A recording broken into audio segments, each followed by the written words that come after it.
All across reseller social media, there are so many misconceptions and sometimes even straight up lies about what it means to run a successful reselling business in 2024. It is impossible to address all of them, but in today's video, I am going to break down 3 common misconceptions that come up often in the reseller community and my hot takes on each. Hey everybody, my name is Bethany and I, along with my husband Sean, run Trash Pandas Thrift. We are a 6-figure reselling business, and here on this channel, we share with you all of our tips, tricks, and experiences that we've had along the way, also that you can start and grow your very own reselling business too. And today is an important video because often I feel like there are so many of us in the reseller community with so many different businesses, and there are some things that are said, some misconceptions, some myths that I think honestly sometimes make it feel like we can't run a successful business or we can't do something that I know that we all can do. We all can run reselling businesses in a completely different way and be successful in our own right. And a lot of these misconceptions make it feel like a newbie reseller or someone who's been reselling and just needs some help.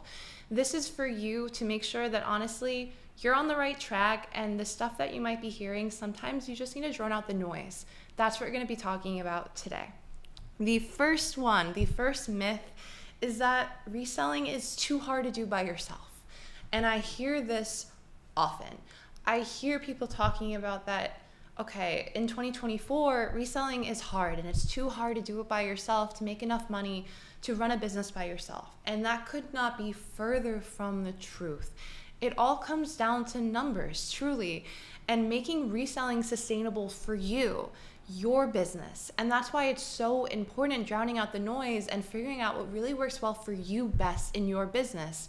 And why knowing your net profit goal, again, your net profit goal is so important. We had just talked about this on a recent video, and it can't feel any more important than right now.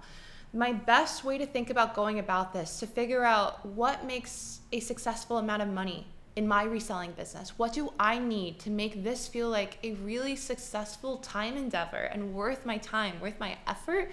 This is for you. This is a great exercise that you can use.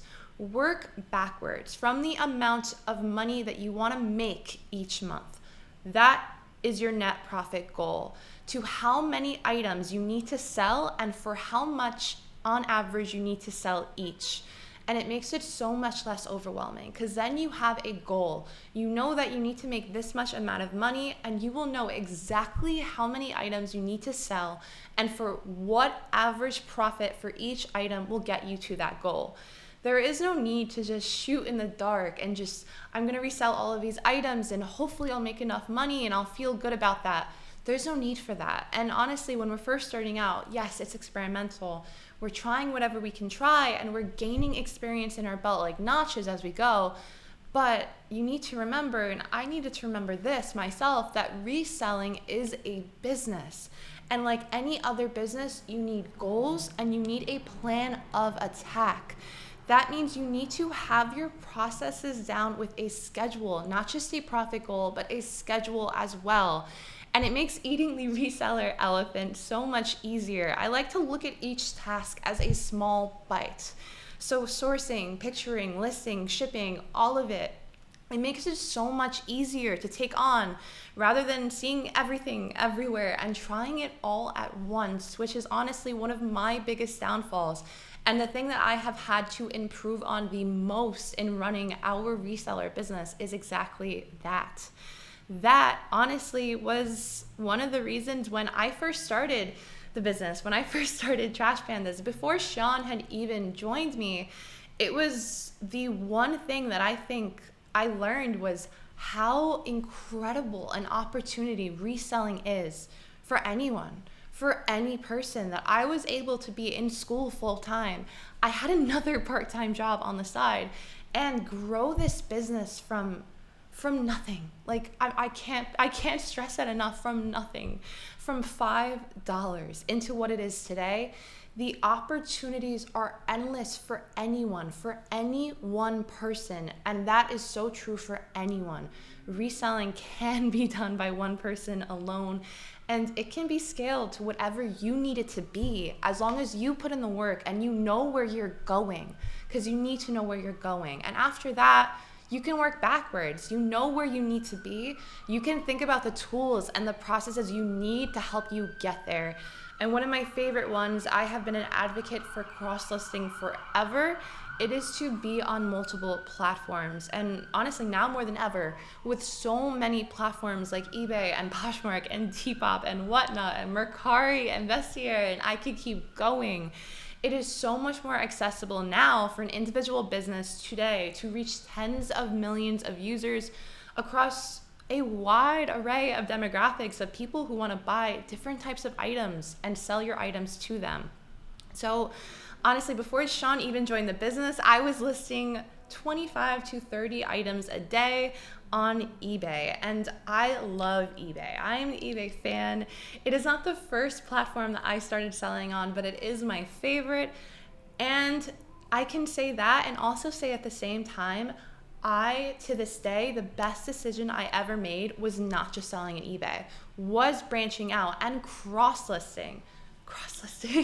It is like the gift to all resellers, to Poshmark, to Mercari, to Depop. Depop was like the lone knight. Like, it just walked by one day and was like, hey, you're going to be the biggest part of your business, and you never even saw it coming, because that is what happens with cross-listing.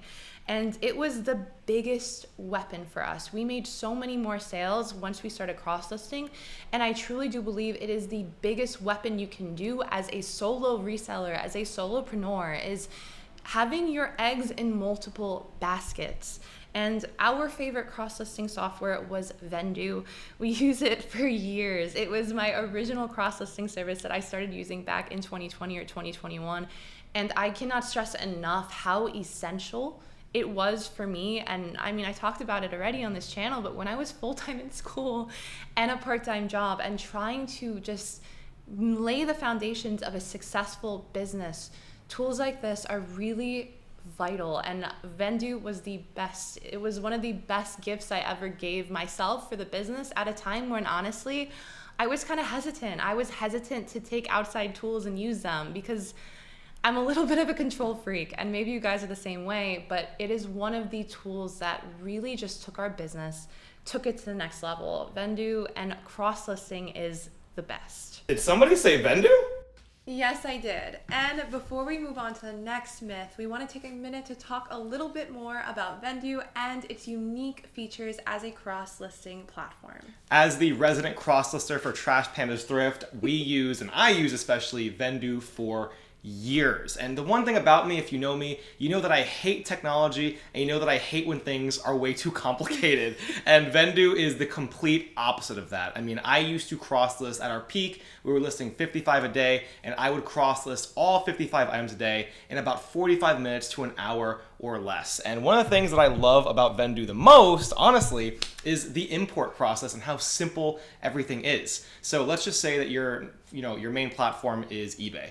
All you have to do is do your listing on eBay, and then you go to Vendoo and you connect your eBay to Vendoo, and you just click import. You import your listing, go straight into Vendoo, and it will load all of the things that you already did on eBay. It'll have your title, your description, all of the little item specifics that you fill out on eBay will almost always translate all of them to the platform. And then from there, you just click Poshmark, Depop, Mercari, whatever platform you're using, and you can go one by one and you can add in whatever you want to add and just click list to the platform, and it'll go live on that platform. It is awesome and so simplistic.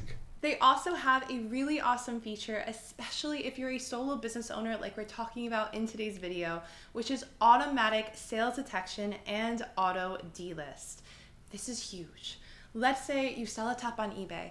Vendoo will then automatically detect the sale and then delist that top from all of the other platforms that you listed it on, as long as they're connected to Vendoo. That means you don't have to stress about immediately going and delisting that one item from 4 other marketplaces if you cross-list to all 4 by yourself. Vendoo takes that stress away from you, and it's also really nice to be able to have Honestly, avoiding double selling on another platform, which is a huge center of stress for a lot of us who cross list, and it feels good to have one task taken out of your many tasks that you have to do and takes up room in the mind space. So if you are interested in trying out a cross-listing platform, Vendoo is definitely the tool that we would recommend using, and it's a tool that we both have loved using for years. Yep. I have a feeling that you would love it too. So if you want to try it out, go ahead and click the link below. We have a link in our description that you can use to get 25% off your first month. And now back to myth number 2. Myth number 2 is that vintage, Y2K, and style-based pieces only sell on Depop. This cannot be further from the truth. If you have looked at our videos before, you know that we love style-based sourcing, picking up items based on style and selling them through style, aesthetic, and super strong keywords. And often when I talk to people about this, vintage and style-based pieces and style-based sources, they're like, okay, so you sell a lot on Depop, or does that only sell on Depop? And I'm like, no, it is not just for Depop. We sold style-based pieces, vintage and Y2K on Depop, of course, but also on every other platform that we cross-listed on too. There is such a huge market. I cannot even understate this enough. There is a huge market for vintage and unique items in our experience on eBay too. It was our largest platform. Depop was our second largest platform, and eBay was always number one dog. And in general, the secondhand market values unique items. This is not a Depop specific thing. I think Depop is really known as having this younger demographics that wants unique items. That is not Depop specific. And in another video, I will definitely challenge that myth as well, because more than vintage sells on Depop too. And honestly, style-based items and style-based sourcing is not a platform-specific strategy. It is a marketplace-wide one. It is one that we've used to sell on every single platform that we've sold on. And I think it's because foundationally, there are a couple guidelines that we've talked about on this channel, and that's that style-based pieces will not sell without great titles. And that is true across platforms. That's why we focus on both styles to look out for, as well as how to actually market your items to sell, no matter the selling platform. And when you do that, when you have that style, you can observe and you can identify pieces, features of a style in an item, and then couple that with strong keywords and strong style aesthetics. They will sell, and they will sell for more than you probably ever would think. That is one of the biggest myths that I've heard since we've started talking about style-based sourcing. And I urge you, list that vintage quilt coat on eBay. People will want it. You will get watchers there too. And that is a perfect segue into myth number 3. I'm gonna take a sip of water real quick. And that myth is that eBay is way too hard of a platform to sell on. And I will start with this. While eBay does have a learning curve, it is super simple to understand the basic foundations of how to excel on eBay. And that's because they're not eBay specific at all, right? It takes what it takes to be a successful reseller platform wide. It's listing every day, consistently shipping within your handling time. If your handling time is 3 days, you're not waiting until the 24th hour of that 3rd day to ship out that item. It's offering a return policy is definitely something that is important on eBay. We offered free returns. Listing with good titles, I cannot stress this enough.